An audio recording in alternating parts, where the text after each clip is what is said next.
Parte del discurso de Alberto Fernández en el Foro Económico Mundial de Davos, cuando hizo referencia a que no hay lugar para más ajustes irresponsables. Recuerden cómo a fin de año se planteaba la posibilidad de un ajuste, hasta incluso ese ajuste supuestamente estaba incluido en el presupuesto. Hoy fue tajante el presidente de la Nación. Habló, naturalmente, ese lugar para hacerlo, sobre la necesidad de un mundo distinto, un mundo relacionado de manera distinta, sobre el multilateralismo.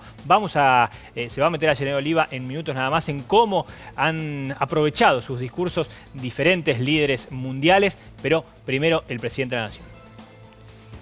Nosotros observamos los desafíos que se suscitan de la crisis actual como un punto de inflexión para avanzar en el gran reinicio que tanto pregona Klaus Schwab.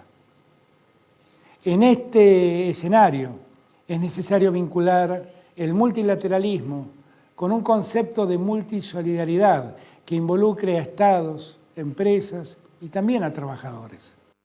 Varias veces Alberto Fernández ha hablado sobre cómo incluso este contexto, la pandemia, requiere de otro tipo de soluciones, ¿no? A un problema global, como es una pandemia, soluciones globales sería el ideal.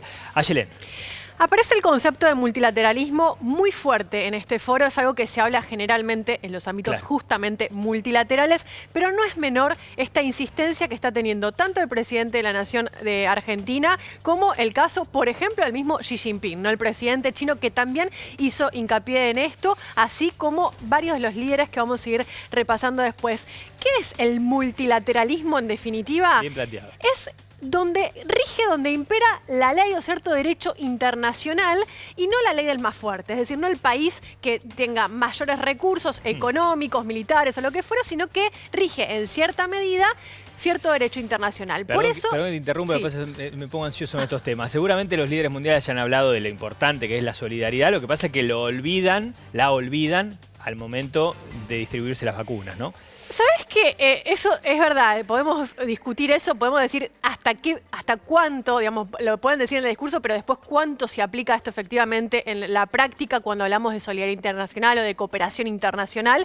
Es una pregunta legítima, pero venimos de 4 años, insisto, de Trump, donde el mismo presidente, uno de los estados más poderosos del mundo, no planteaba la idea del multilateralismo. Entonces, digo que sea por ejemplo el caso de China, que haya insistido en esta idea del multilateralismo como es una potencia como global, como es el caso de China, o el caso también de Europa, me refiero concretamente a Angela Merkel o Emmanuel Macron, es importante desde lo simbólico y desde lo que implica qué tipo de orden global queremos, ¿no? Ahora, por supuesto, esto después tiene que a la práctica traducirse en hechos concretos, como el caso mencionabas vos de la vacuna, se ve muy bien, ¿no? Hay un ejemplo, Canadá tiene proyectada una cantidad de vacunas como para suministrar 9 dosis por habitante. Sí. Por habitante, no sobre población de riesgo, sobre habitante en general. ¿Pero qué argumento dio el gobierno de Justin Trudeau?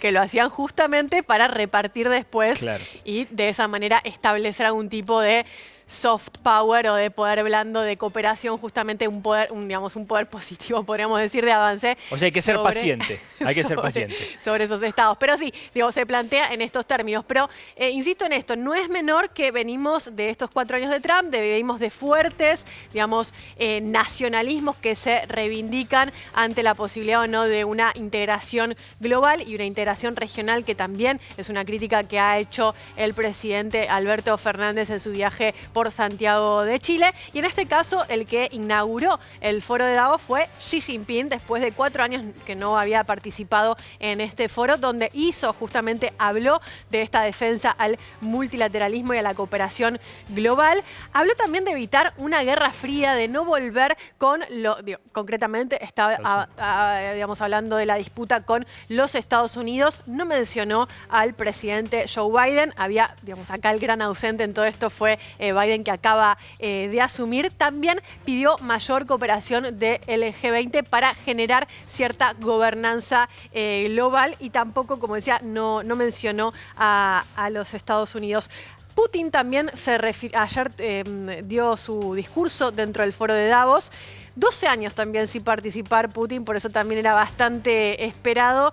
En este caso también pidió unir esfuerzos entre la Unión Europea y Rusia, que está en un momento bastante tenso, producto de varias situaciones, pero una de ellas, por ejemplo, es el caso de Navalny, el opositor ruso que fue también envenenado, o eso es lo que argumentan desde aquellos sectores que dicen que ha tenido responsabilidad el gobierno de Vladimir Putin, y habló de evitar la polarización interna y los extremismos en los países, al interior de cada país. Se está refiriendo concretamente a Estados Unidos, aunque tampoco lo mencionó. Todas las miradas van hacia el mismo lugar, ¿no? Todas las miradas están puestas ahí. Básicamente, ¿por qué? Porque dice que eso después repercute en el ámbito internacional, genera un desbalance y muchísima incertidumbre a escala global. Otros lo escalaron también y se refirieron en la misma sintonía fue la canciller Angela Merkel y también el presidente francés Emmanuel Macron. En sintonía podríamos decir quiénes quedan, digamos, desacoplados de todo esto.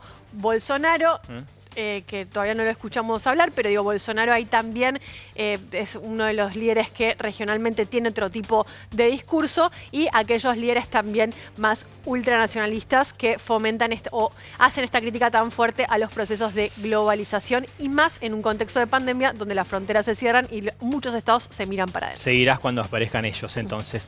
Chicas, ustedes.